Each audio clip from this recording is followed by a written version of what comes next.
وَلَمَّا جَاءَهُمْ كِتَابٌ مِّنْ عِنْدِ اللَّهِ، اور جب آ گئی ہماری یہ کتاب اللہ کی طرف سے، یعنی اب قرآن کا اللہ ذکر کر رہا ہے۔ ہسٹری بتاتا ہے کہ یہ بنی اسرائیل وہ ناہنجار ہیں، انہوں نے اپنے یہودی پیغمبر عیسیٰ ابن مریم علیہ السلام کا انکار کر دیا تھا، تو ہمارے اس پیغمبر کو جو بنو اسماعیل میں سے ان کو کیسے ماننا ہے؟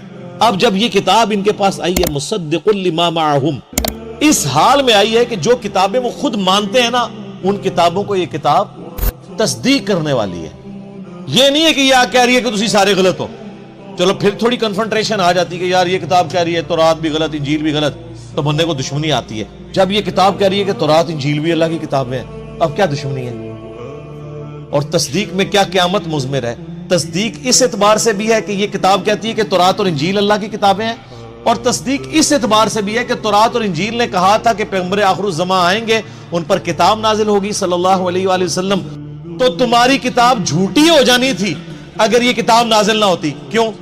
تورات اور انجیل کی پروفیسیز اگر پوری نہ ہو تو کتابیں جھوٹی ہو جائیں گی نا۔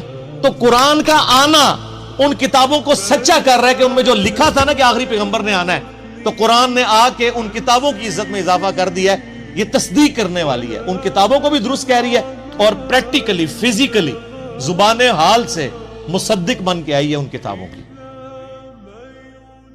مصدق لما معہم وکانوا من قبل، اور جب اس سے پہلے ان یہودیوں کی حالت تھی یستفتحون علی الذین کفروا، یہ کافروں پر فتح مانگا کرتے تھے اللہ تعالیٰ سے۔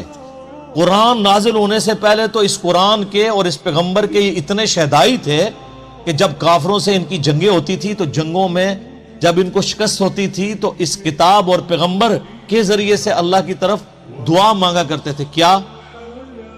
کہ یا اللہ اس پیغمبر کو جلدی جلدی بھیج، اس کے ساتھ مل کر ہم پوری دنیا میں تیرا نام روشن کریں گے۔ ظاہر ان کی کتابوں میں تھا آخری پیغمبر نے آ کے رومن اور پرشین امپائر گرانی ہے۔ والذی ارسل رسولہ بالہدی ودین الحق لیظہرہ علی الدین کلہ، تو موجود تھا۔ آج بھی آپ انجیل کھول کے دیکھیں، میں نے قرآن کے تعارف میں کئی آیات بتائی ہیں۔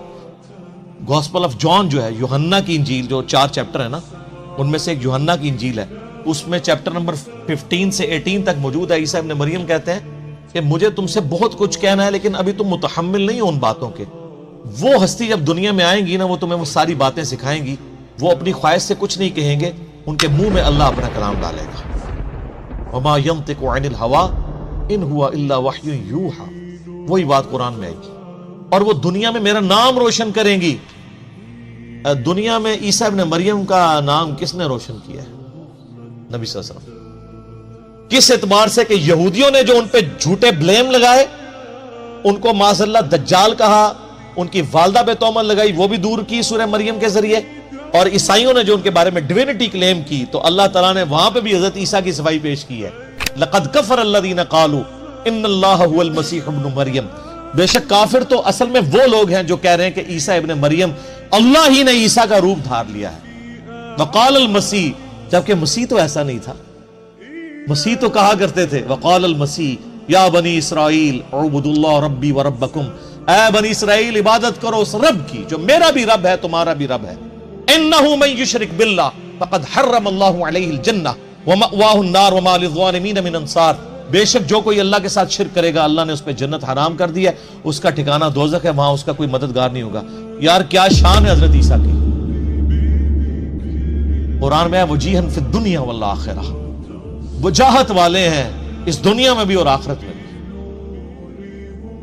جس کے اوپر ایلیگیشن لگے اور اللہ اس سے الزام دور کر رہا ہو کہ مسیح ایسے نہیں تھے، وہ تو میرا ہی نام لیا کرتے تھے۔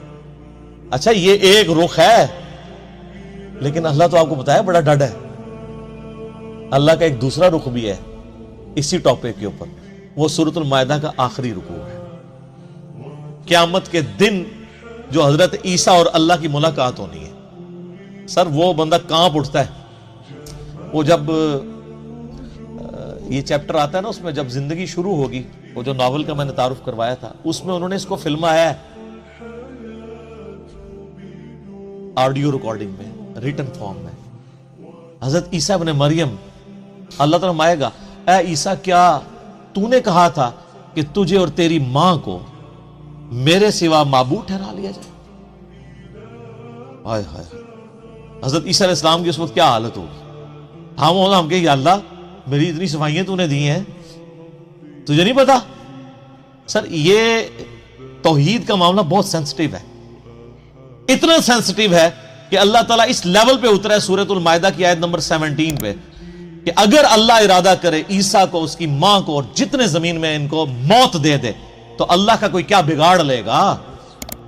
تم کہتے ہو عیسیٰ مشکل کشا ہے, اللہ چاہے تو عیسیٰ کو مار دے, اس کی ماں کو مار دے, اور سارے بزرگ بابے جن کے بارے میں تمہارا عقیدہ ہے سب کو موت دے دے, اللہ کوئی نہیں کچھ بگاڑ سکتا.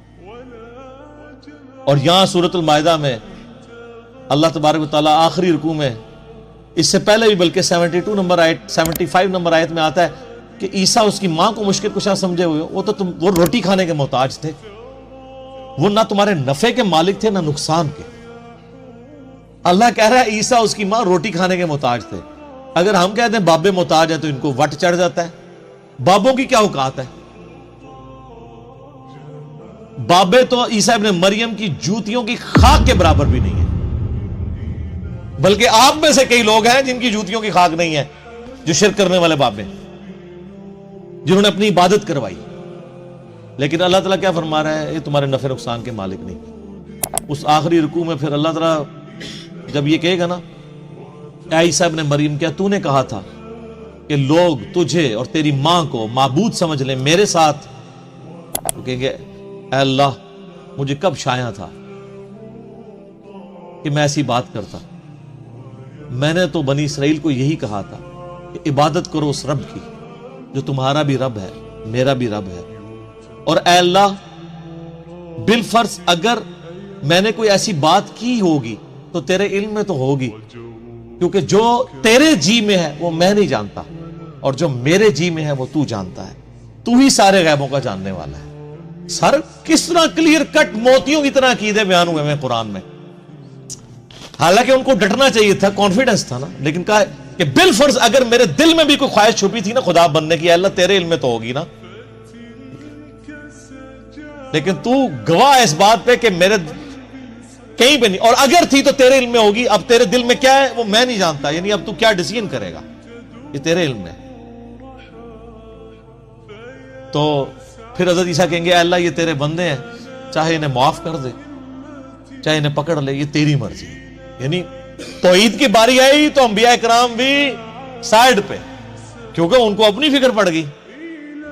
اور یہاں 1.5 ارب پونے 2 ارب عیسائیوں نے حضرت عیسیٰ کے بارے میں یہ عقیدہ رکھا ہے, انہوں نے چھا لینا ہے, اور معذرت کے ساتھ آپ لوگوں نے بھی یہ عقیدہ رکھا ہوا ہے.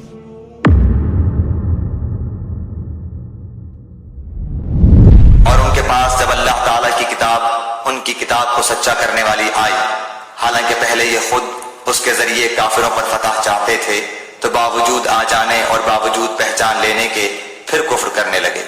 اللہ تعالیٰ کی لعنت ہو کافروں پر.